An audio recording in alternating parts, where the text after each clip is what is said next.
Bourse, 18h, la bourse en temps réel.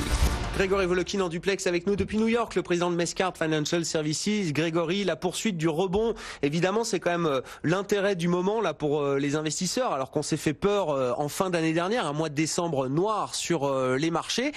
Et c'est vrai que depuis quelques jours, là, on enchaîne les séances de rebond. Alors, on parlait du put Trump, on parlait du put Powell. Qu'est-ce qui explique, selon vous, là, quelles sont les explications les plus raisonnables pour justifier la reprise des marchés actions chez vous, notamment à New York, Grégory? Je dirais que les marchés, il y a encore une semaine, anticipaient une récession et deux hausses des taux aux États-Unis. C'est clair qu'après les déclarations de Powell jeudi dernier, le marché n'anticipe plus de hausse des taux.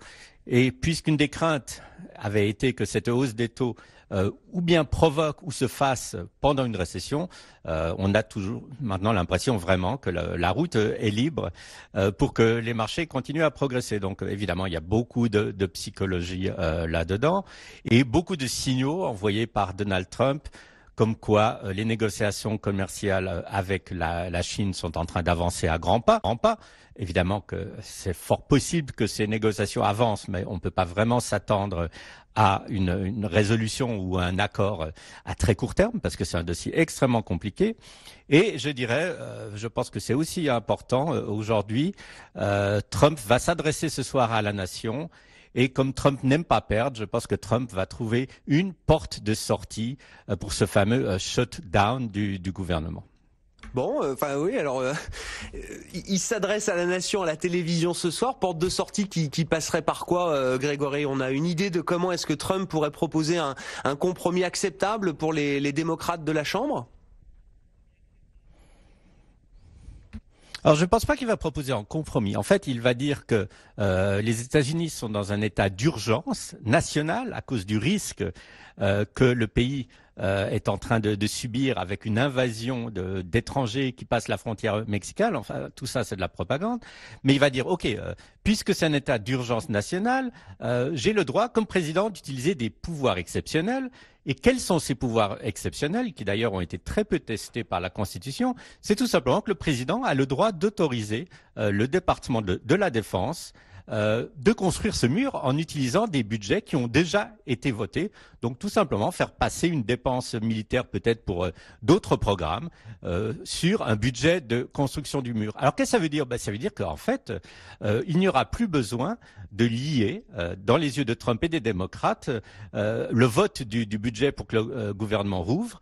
Il n'y aura plus besoin de lier ce vote à la construction du mur, puisque cette construction du mur sera en fait tout simplement décidée par Donald Trump sans avoir besoin de vote ni sans avoir de budget. Donc on pourrait dire, oui, comme ça, Trump va s'en sortir la tête haute. Il dira, j'ai gagné puisqu'on va construire le mur. Les démocrates diront, nous on est contre, mais de toute façon, puisqu'on n'a pas voté un budget, on a aussi gagné. Et évidemment, les démocrates vont dire oui, mais alors ces pouvoirs exceptionnels, on n'est pas tellement d'accord avec, on va s'adresser aux tribunaux, etc. Mais il n'y aura plus de raison ni pour l'un ni pour l'autre, ni pour les uns ni pour les autres de garder le gouvernement fermé. Donc je dirais c'est aussi peut-être une des choses qui anime les marchés ce matin, c'est cet espoir que on s'en sorte, même si c'est un peu par une pirouette. Ah oui, mais bon, c'est certain, ça joue son rôle. Résolution d'un dossier en cours, la situation de blocage des administrations fédérales aux États-Unis pour les questions commerciales avec la Chine. On verra effectivement ce qui ressort des discussions en cours à Pékin et puis des discussions qui suivront sans doute au moins jusqu'au forum de Davos. Et là, on peut imaginer que des discussions se tiendront à plus haut niveau encore avec Donald Trump et les officiels chinois. Grégory, si on bascule dans le monde des affaires, c'est quand même une date, j'imagine, dans le monde de des affaires aux États-Unis et dans le monde de la grande distribution. On avait parlé avec vous en fin d'année dernière de la mise sous protection des faillites de Sears, une des grandes enseignes historiques de la distribution aux États-Unis. Eh bien, cette loi, ce fameux Chapter 11, n'aura pas permis de sauver l'enseigne Sears, qui va être au final liquidée purement et simplement, Grégory. Oui, et en fait, Sears, ça faisait besoin encore d'une infusion de cash. Sears a un propriétaire en fait, un actionnaire principal qui est Edward Lampert, un dirigeant de hedge fund. On peut dire d'abord de Edward Lampert qu'il a détruit la compagnie.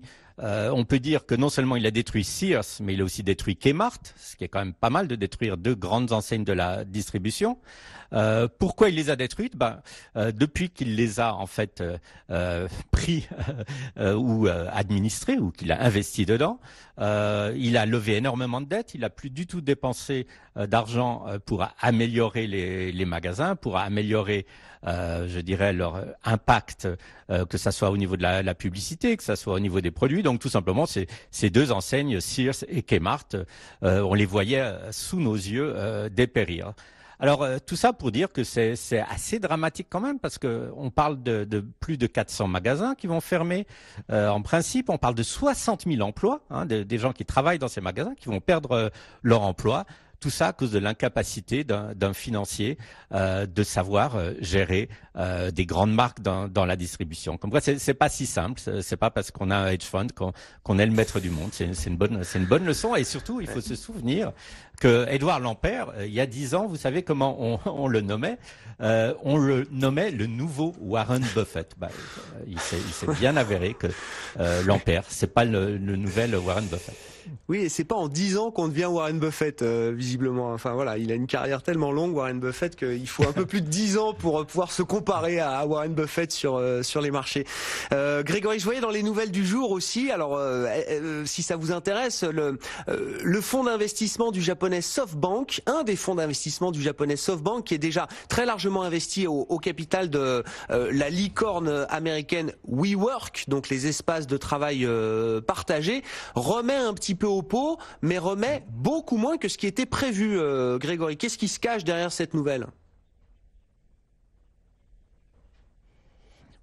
C'est très intéressant en fait, parce que on attendait que SoftBank remette jusqu'à concurrence de 16 milliards de dollars dans WeWork, et que SoftBank devienne vraiment l'actionnaire majoritaire. Et ce qui se passe, c'est qu'ils vont remettre 2 milliards et pas 16 milliards. Énorme différence. Pourquoi? C'est tout simplement parce que les investisseurs dans SoftBank, qui sont des fonds souverains, comme le fonds souverain d'Abu Dhabi, le fonds souverain du Qatar, ils ont dit mais arrêtez, vous prenez beaucoup trop de risques, parce qu'en fait, quoi qu'on dise de WeWork, même si c'est très très sympathique, en attendant, c'est une compagnie d'immobilier qui loue à court terme des locaux pour évidemment des tas d'entreprises qui les utilisent, alors que eux-mêmes ils prennent des baux très très longs, donc avec évidemment ce risque dans le temps. Donc certains investisseurs ont dit à SoftBank: attention, n'allez pas trop loin, vous prenez trop de risques. Est-ce que ça remet en cause l'introduction en bourse de WeWork? Certainement pas, mais ça pourra quand même remettre en cause à quel niveau elle va s'introduire et sa valorisation.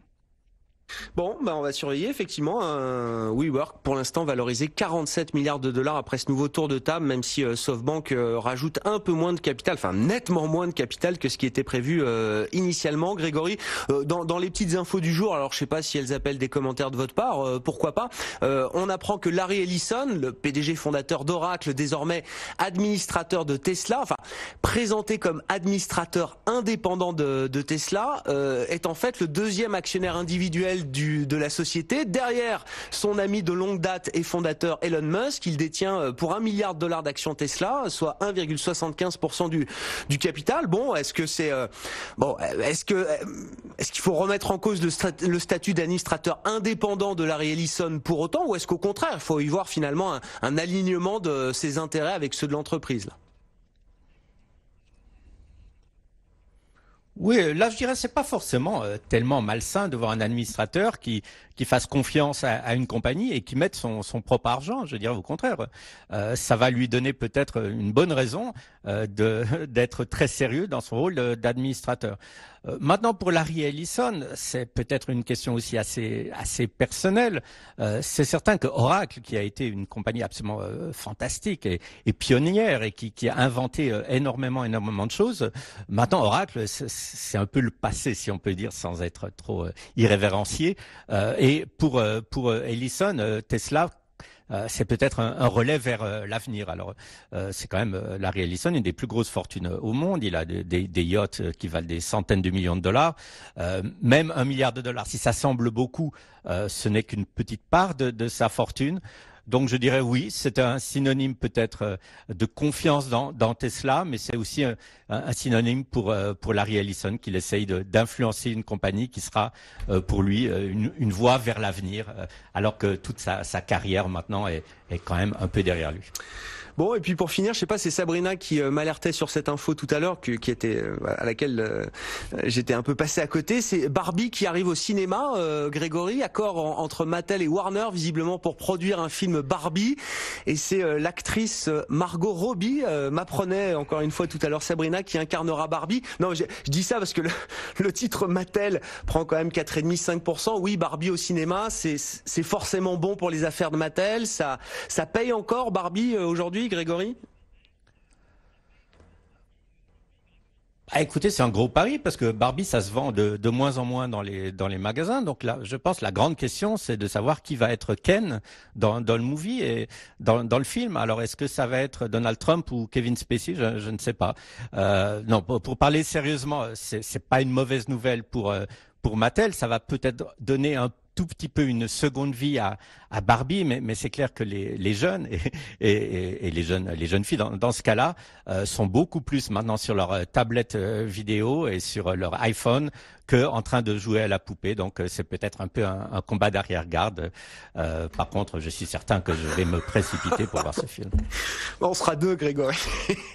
On ira à la même séance. J'irai vous rejoindre à New York pour aller voir Barbie au cinéma avec vous.